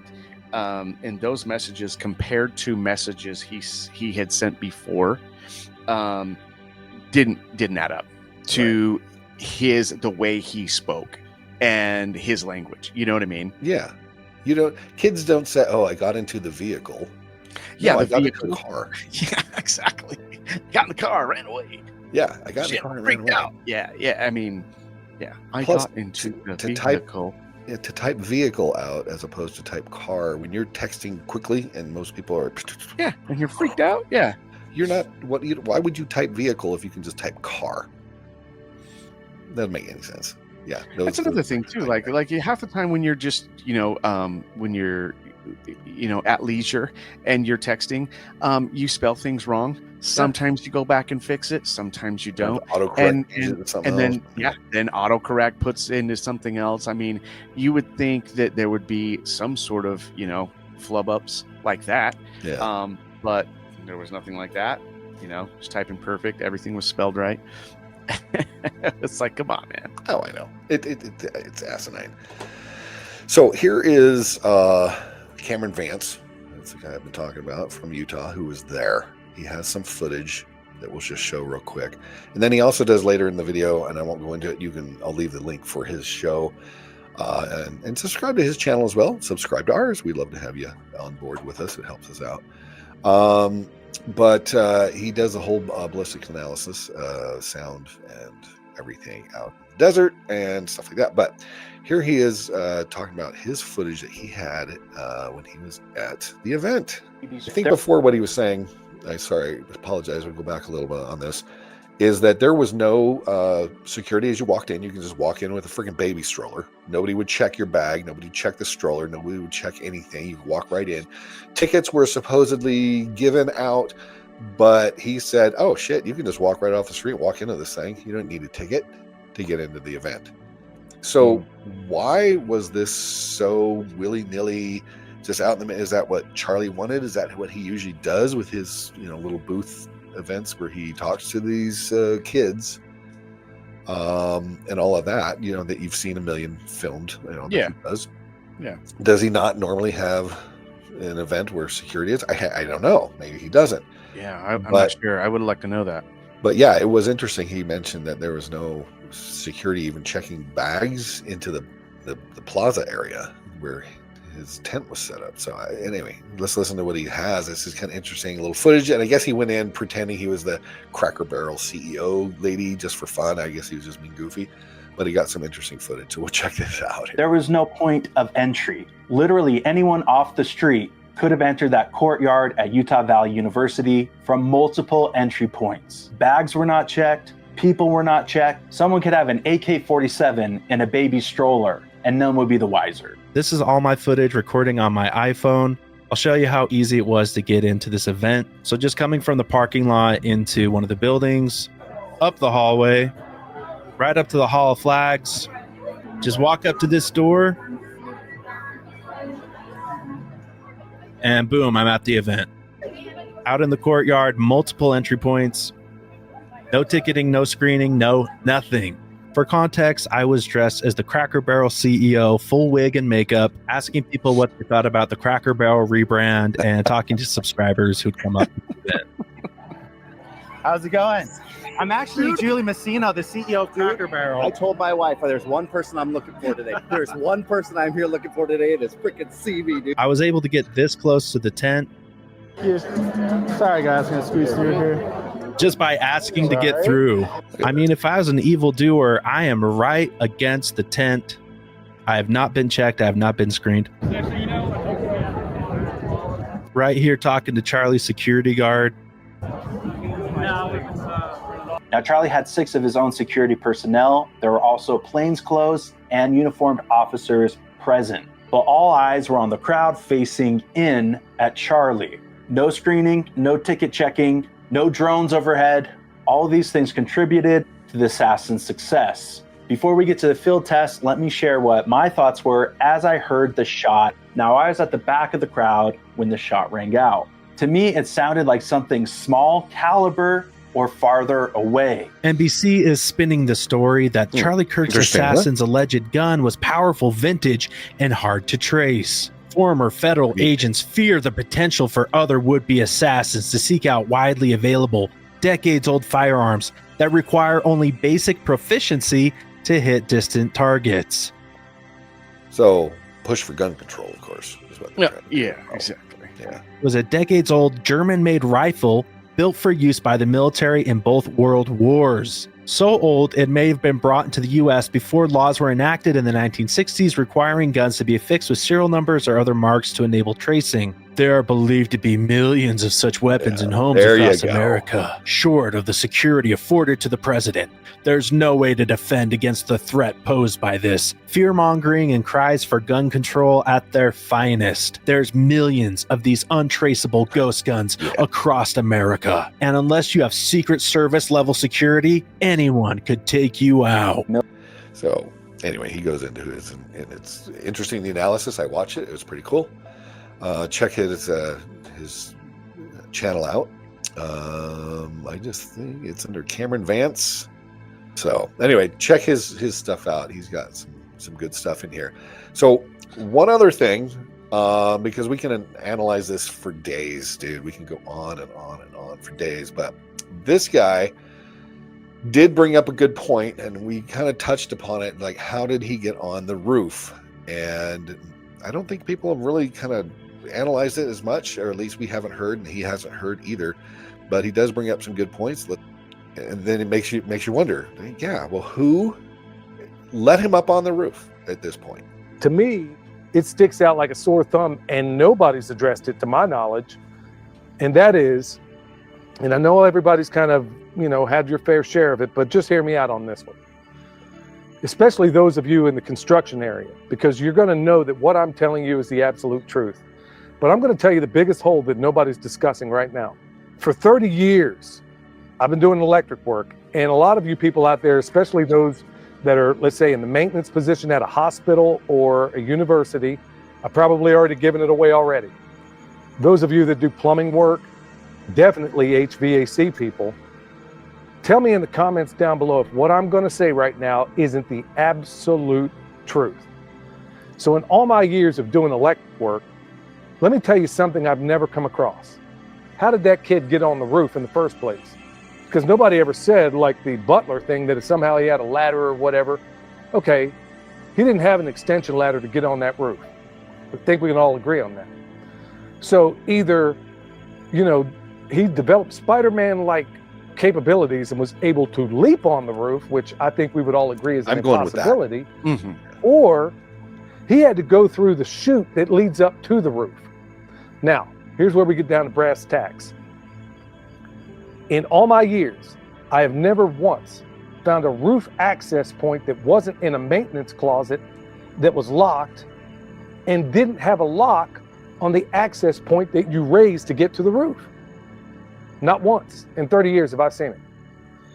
And there may have been a time or two where there might have been in a hospital where there's always a locked door, always. And it's in a maintenance position to where only either your maintenance people have access, and very, very few people, not even the instructors or anybody else has access to these rooms. It's usually the people that are cleaning up. It's usually a mop closet or something like that. And they are 100% locked, 100%, if for no other reason, so that people just can't go in there and steal the supplies. So that's number one. But the most important part is that you always have to be wondering if whether or not somebody is going to get off the beaten path, go in there, for whatever reason, get up to the access point, open that access point, get up there and then leap off or fall off. Or you got kids up there playing, pranks, whatever the case may be. I have never seen it in 30 years, not once. If he would have gained access through one of these points, right? Yeah. Which he had to have been let in by somebody. You know what I mean? That proves that point. Why wouldn't he just retrace his steps from where he accessed the roof? Why would you run across the roof exactly and then jump down when you could have disappeared into the roof access, down the stairs in the maintenance closet? Mm-hmm. He didn't have any weapon at all. No. At least anything that size and then blend into the crowd. Yeah. Walking casually through that building. Maybe people were panicking and people are running. Well, you don't want to be walking while everybody else is running. Makes you stand out. You don't want to be running while everybody's walking. Makes you stand out. So you want to blend in. Whatever's happening, you're going to do the same thing. I mean, you're a smart kid, right? Yeah. You got to think like a criminal to me. And that's where I'm horrible at, because I just don't, and that's just not me. Well, nobody does. That's the thing, dude. Unless you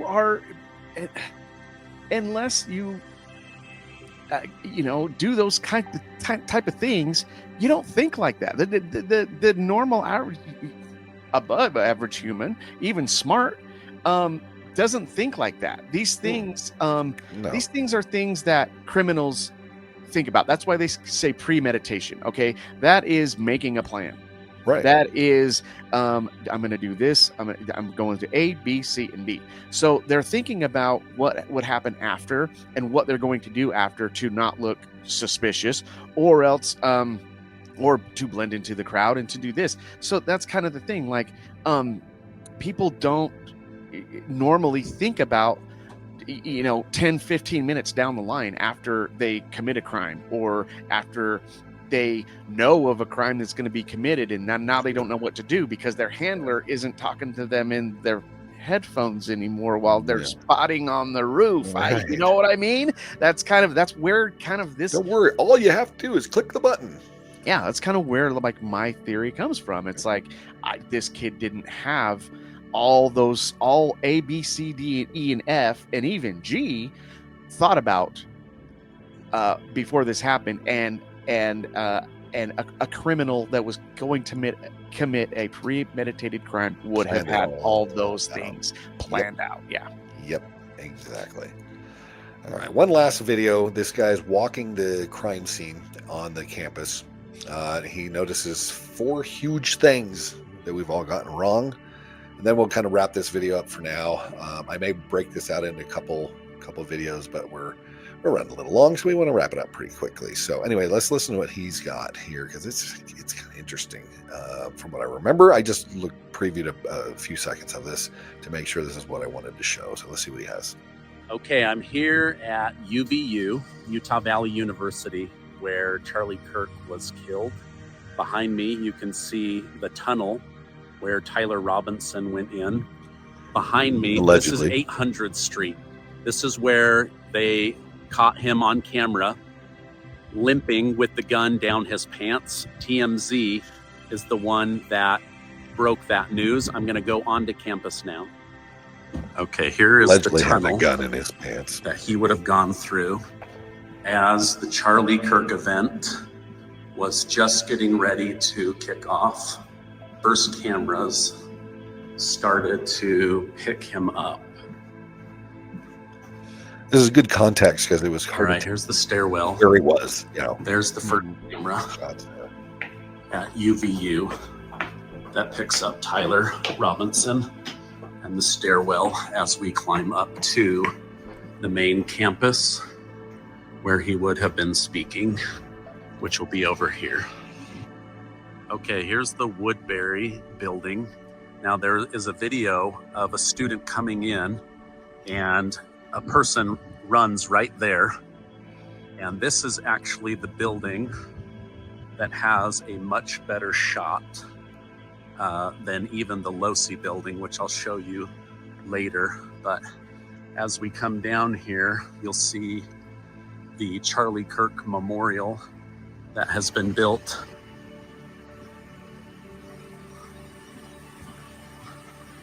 Okay, so there was not a wall. So there's a big memorial over there. And lots of people here right now. See, look, right behind under the flag. Yeah, there would not be a bullet in the wall. I thought there was like a retaining wall there or something. Yeah, I thought there was too, but apparently not. But you're right. Look at that. Look at the cement on the ground. Yeah. Is there any blood stains in there? Any discoloration? Discoloration? Yeah. Chemicals that were used to remove the blood stains or anything like that? I obviously we're way too far away.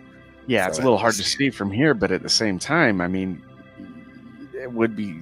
I would think there would be something odd place to do it. Yeah. Yeah. So that took place.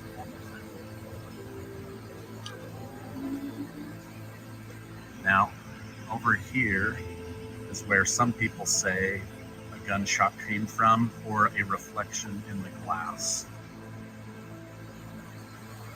Okay, so we're continuing on the UVU campus. So a student comes in late for the Charlie Kirk event, and he zooms in right here past the Spark Automotive over to the Los or the Losi Center, and he sees somebody run across the roof. It looks like Spark Automotive, but there's actually a big green belt and a sidewalk in between the two buildings. So he is on the Los building, And as that student was coming in, he zooms way in and says, "Hey, there's somebody laying there on that building." Yeah, we've all seen that one. I think we used that in the other video we had. All right, now I want to debunk one theory and give attention to another. So Ryan Mata and others, bless their hearts, they think that there might have been a shooter up here on Spark Automotive, but I'm going to show you that there is a massive green belt, stairs, and a sidewalk that go between, and the Los and the Spark are different. Now, the Spark Automotive, it does have from the roof a very clear shot down to the Kirk event, but I'll show you. If you go back to the old video, right here is where Tyler Robinson was laying. Now, there is another video that surfaced. This is the backside of the Woodbury building, but there was somebody up there at least at 12:06. Now, I've never been on this campus, so this is actually gives you a good perspective of where everything kind of is in relation to each other. But yeah, it's kind of interesting. So just maybe 14 minutes before Charlie Kirk gets going. And this one also has a really incredible sight line right down to where it was. But this is the known area where Tyler Robinson was, and I'll show you later. So isn't that interesting, though? Did that bring up a question in your head right there and right now? Yeah, a little bit. Because I'll tell you what mine is when you're... What's yours? Yeah. Mine is, you have him stating there are two buildings, the Sparks Automotive and this Woodbury building right over here to the left, that had incredible sight lines. Why? Because it looked like where he supposedly was up on the roof on the Losi Center building there, is he had a wall kind of on the right side of the angle, and so he had to shoot like just to the left of that, and that's where his shot was. But if the Sparks had a better angle and this other building of Woodbury to the left had a better angle, why was the Losi Center building chosen as the spot to put this kid up there? Was it because they knew he wasn't going to be shooting the shot? That's almost what I think. You know what I mean? Because that's exactly what I think is we get him far enough away to think that he's not going to be involved in anything nefarious. Right. But we have better shot or sight lines from where we can. Now that's providing the microphone explosion device is not what killed him. Right. Another shot from one of these two locations. Yeah. That was kind of a question in my mind. And why would you try to pick something that is very? I mean, okay, you say, okay, well, again, a military trained shooter, that'd probably be an okay spot for him because he could still pull off that shot. Sure. Yeah. But with everything that is in the way here, I mean, it's you got to thread that needle. And with a kid like this, with a 100-year-old rifle, I did 2 and 2 are adding up to 6, and it doesn't make sense. Right. Yeah. Just interesting little thoughts. Give us your thoughts in the comments below as well. What you think? Why the Losi Center was chosen for Robinson to sit on instead of the Sparks or the Woodbury building, and if those two were the spots, was that where their sniper shooter that got away on the airplane maybe with the transponders as well? I mean, again, you're a smart kid, and if you're radicalized enough to take your grandfather's World War I gun, you're going to try to find the clearest spot that you can. With the best getaway area as well. Best getaway, yeah. You got to exit the scene simply and easily. So yeah. The backside where he drops off. Okay, I am on the second layer of the Los Center. The shooter was on the third layer. You can see right where I'm at, right down there. That's where Charlie Kirk was speaking. So this would have been an interesting shot, but Tyler Robinson was actually right there on the other side of this wall. I'm going to walk you up to where it was. All right, I'm on the second level of the Los building. You can see right there the cameras it's believed that he jumped over this fencing and then hid right here where he used that screwdriver the FBI found to put the gun together.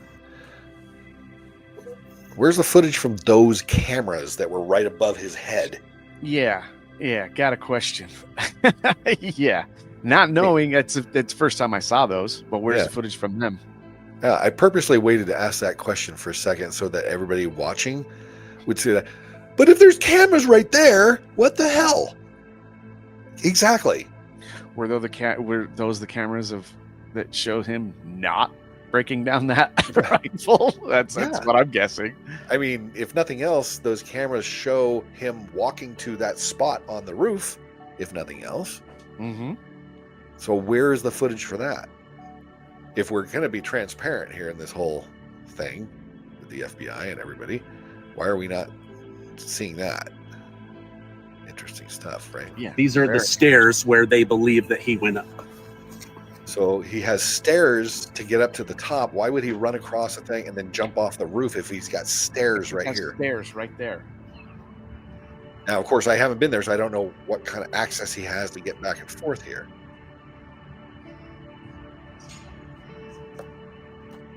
All right, I can't go any further. They've got no trespassing. Okay, so but this camera may actually be new. Yeah, I just was going to say that. Might be new, yeah. That is a brand new camera for security control after the scene that that everything happened. So obviously, that wasn't there. You can redact those statements from 2 minutes ago. Yeah, take that back. But I didn't know that information until watching this right now. So that's another interesting thing. Is like now we have cameras after the fact. Yeah, sandbags and cords. Those are. Yeah. That's a temporary thing. Yeah. So if he had access to run down those stairs, I guess he thought running to the back of the building and jumping off, he wouldn't be seen, but he might be able to be seen running down those stairs. Maybe, yeah. But that's kind of another thing too, because I'm saying he did not have a gun when he jumped off that. I don't think he had a gun at all either. Yeah. So my question is, like, if you don't have a gun and you wanted to try to fit in, and you were just a quote unquote spectator for your handler, why not just casually walk down those stairs, find a group, and just kind of start jogging with that group? Exactly. You know what I mean? Yeah, exactly. All right, let's see what a couple of things more he has here. And not the original, but you can see, look how easy it is to get onto the roof. Literally just walked on. This is where they pick up on him running. Okay, so then that debunks the other guy's maintenance closet theory. Yeah, so yeah, I mean, that's And he didn't know that either. Yeah, he didn't know that either. Yeah. So I mean, that makes very easy access. Yeah. I mean, incredibly. I mean, again, I have never been on this campus. I've driven by it a ton of times, but on the freeway or whatever. But I've never been on the campus, and had no idea how easily accessible this rooftop is. No wonder, he got up yeah, here. no wonder. But to run behind that glass building in this side right here, this whole thing. To run behind that one and then jump off to the right over there more. He must have been scared shitless that he would have been seen coming down the stairs, which is much easier, much better way. Wouldn't even attempt breaking an ankle or spraining his ankle or anything like that, jumping off the roof, which he could have. He could have done that. Why would you risk that? Well, when you're scared shitless, you got the adrenaline running, and you realize that you've been set up. Mm-hmm. You're booking to get the hell out of Dodge here. You're going to make some other decisions that get you out of there as fast. Yeah, exactly. Yeah, let's see what else he has to say here on this. And jumping off that corner.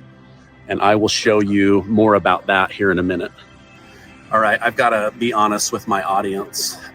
This is the easiest roof I've ever seen in my life to get on. Yeah. Like the easiest sniper nest to create. Now, it's believed he went... But then also easiest to be seen if somebody else can get right there too.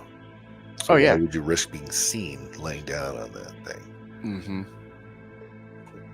It's questions. Just that's just questions. Yeah. I'm doing it's questions. Over this wall and hid right here with that screwdriver the FBI found, and this is where he assembled the gun. And then he would have walked about 50 feet right there and then laid down in a prone position to get ready to take that shot, all within a couple of minutes. If that's actually so what happened. I want to point out an error that I'm seeing in a lot of reporting, and I maybe did some of this too, but it's been said that the UVU campus has between 500 to 1,000 HD cameras around. I'm looking around the Los building, the Woodbury building, down where Charlie was. All these buildings, almost none of them have cameras on them. So that could be one reason why we're not getting as much footage as we want and why they had limited photos. Now, I'm not saying the FBI isn't holding some of that back, because now we've gone from criminal to conviction. But you guys, I'm just here with my own eyes, like looking at over a dozen buildings, and I've seen almost no cameras on campus. Okay, I want to point out something else. Everyone's saying on the Google Maps, this is the triangle building that's between Los and where Charlie Kirk was shot. They're saying, oh, that must have been a miracle shot because there's only inches. You guys, there are feet between here and here. That's probably 8 or 9 feet. That's where Charlie was down there. And then up here on the Los building, he would have been right there. So just a perfect, easy shot down. I don't know why they did not have people on the ground looking up. I don't know why they didn't have drones in the air. I don't know why they didn't have security on top of buildings. Those are all good questions we've asked as well. Yeah, there's really should have been a lot more security on buildings. I mean, it's the same as in Butler. Why Trump didn't have Class A security, Secret Service security detail guarding him, and then they put the other lackeys, those girls, unqualified women, on him to secure him, but everybody else got their security detail, fully stocked, if you will. Yeah. So it makes you wonder, well, why weren't there people on the roof in Butler checking things out? Why were there not drones up in the air? Same thing here. A lot of similarities to this shit we got going on. So I know that based on what Candace Owens has seen, there was nothing from behind. No bullet hole, no gore, no blood. But you can see, yeah, there you go, from there all the way up to the Los building. Everybody was focused on Charlie. Nobody was watching all conspiracy theory. But this is where the cars were parked that would have taken off and zoomed away to head off to the hospital. Okay, I'm standing over the top. No blood trails. Where Charlie Kirk was shot. I want to point out a couple of really interesting things. It never would have been. If anyone had been bleached where I am, you would have had a perfect view of Tyler Robinson. You would have seen his face. Yeah, why didn't his security or somebody's security? Don't they always have their eyes also up on the roof lines in addition to the people? Yeah. You had 6 of his own, and then however many campus cops and then why wasn't their City of Orem police department there as well? With several thousand people, 3,000 or 4,000 people or whatever it was that were there, you can't have 12 cops and expect any sort of control of the situation. But yeah, I mean, here's another thing too. I was talking to a friend of mine over the weekend, and he said that, well, you know what I mean. I mean, these are just rallies. You know what I mean? They're not. They're supposed to be nonviolent. They're in other states. There wasn't a ton of security either. It was kind of touted as that. Let's just have a conversation. Let's do this. Yeah, nothing kind of nonviolent. Yeah, no one was, I guess, expecting Charlie to be killed. From what I understand, he had received a lot of death threats, and the kind of things he does, that's to be expected, right? But whether they looked into him or what, or had other people looking into him and stuff, fine. He's still gonna go do his thing. It's fine. But dude, every basketball game that I've gone to, ball game or whatever, yeah. Well, I'm specifically saying basketball because there are what do you call them? The crow's nests. Oh, yeah. Up in the rafters. Okay. Yeah. And there's walkways. I always, since I was a kid, I've always looked up and I've always seen an officer or a worker or something walking along there, almost kind of doing visual assessment. Right. Of everything going on. That's at a basketball game. Yeah. Where you don't think anyone's going to get assassinated, right? Right. But you go to something like this and there's not birds and nests on the tops of buildings like that. Oh, yeah. For a situation to where it's like, well, this guy has received some death threats. Maybe, just maybe. Yeah. We want to take some extra pop a couple drones up. That's the least you could have done. Absolutely. That's what I don't get. You go to every concert, you go to every little event, you look up in the air, there's a drone flying over. Yeah. No, it's not necessarily, filming for security, but it might be just, hey, look at the cool crowd. I mean, I went to a concert recently and they had drone flying over it. Yeah. Everybody was up looking at it. Everybody can see the drone. Not like they're really super quiet. Or, at least a police chopper or a news chopper. But yeah, usually you have something. And a drone, a helicopter, a chopper, too expensive per hour. $500 an hour to run at least, if not more. A drone, simple, easy. Any kid can put one up there. Yeah, put one up. That at least should have been what happened. So, it just seemed like there was a lot of lack of security or precautions taken, especially with all the death threats, especially with the you don't think these guys have checked social media to make sure that everything was what was happening? Yeah, exactly. The buzz, the talk. So yeah, let's listen a little bit more of what he says and then we'll wrap this up. Where they did see someone on the roof, they would have had a great shot as well. And Spark Automotive, we've already shown you that those are two completely separate videos, but right there is where the shot happened from. This is the building behind the Los, and I believe that is the security camera right there. That the one of the 500 to 1,000. Tyler Robinson up on camera running from that corner behind this glass building. You can see, and that's the other thing. That camera shot, was there somebody manning that camera that panned it over when he? Was it, or was that just a wide angle shot that was just happened to be zoomed in, and then they just kind of moved in on the zoom or something like that? I'm not sure because it did look like it did kind of one of these things following it. Yeah, like it was following this kid. Mm-hmm. Yeah. And then he comes right down to this corner where he jumps off right now with the gun, not disassembled, but wrapped in a towel. Allegedly. There was. People want to say that all they want. I disagree that there was any sort of weapon unless it was a much smaller weapon that could fit into that bag. But when we looked at it, it looked like you were saying clothes heavy, not gun heavy. Yeah, exactly. When it fell, you can see the way it folded over or the way it kind of flowed around. There was no gun in that. That's not right. Jumps off right here.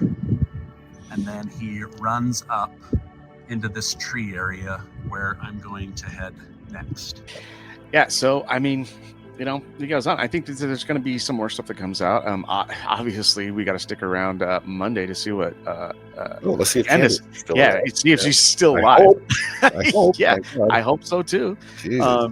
But at the same time, I mean, there's a lot of stuff that's unfolding here, and it was actually nice that we took, that we got to take a week off or so because now we're learning a lot more stuff than we knew back then. So, some of the stuff is redacted, and we apologize, folks. But at the same time, it's still raising questions. There's still things going on. And if you still think that this is what actually happened, what they're telling us, I think you have your head in the sand. Yeah. If you believe any of this shit that's coming out, that you're either very naive or you want it to be a certain narrative that you want to agree with. And for that, you should, you know, you should be asking questions. So, yeah. Well, we're going to do another follow-up on this because I'm sure there's going to be a hell of a lot more coming out. We'll try to get some more insight. I think we had a few other good things, and then we've actually debunked a couple of these things as well. You know, with the whole entry to the roof, I see how easy it was to get on there. I hadn't seen this before, so this is a very eye-opening video that we just showed. And we'll follow up and see some more on there. So keep asking questions and keep wondering what you're being told, and say, okay, well, that does or does not make sense, and do a little research and look into it, because that's what we're trying to do and get it out there for y'all. Yeah. And hey, guess where? Tell everybody where they can find us. So go to our Etsy store, therudebarn.etsy.com, and you can get this Question Everything shirt and a ton others. And I put a little Charlie Memorial shirt up there as well. There's a few other shirts that are fairly new that we have on there. Check it out. I'll put some screenshots up here so you can kind of see some of those as we end this video. And please do that. We don't make a lot on these shirts at all. I just make a little bit more, a couple bucks per shirt. But anything we can get will help, support the show. Please like, subscribe, share, and comment. If you can share this and subscribe, and then get this out to everybody else, that we'd appreciate it. We'd love to continue doing more of these, and we do them when we can. And we just love to get this information. We love doing this, and anything y'all can do, even if it's just a simple thing as clicking the subscribe button for us, we'd love it. We appreciate it. Yeah, it helps. So look for some more. We're also going to probably talk about that shooting at the Mormon Church in Michigan, and where that may or may not tie. We're going to let a couple things simmer and come up to the surface, so we can make a little more commenting, a little bit more educationally on that once we figure out what's going on. So anyway, but we appreciate you joining the show today, the Rude Barn Podcast, and look for us on the next one. And if you haven't seen the very first video we've done of this last week, or 2 weeks ago, I should say, please check that out. And we appreciate you checking it out today. So thanks so much for joining us. Have a good one. Question. Oh, did I beat you to that? No. Yeah. Thanks, gang. We'll talk to you next one. See ya.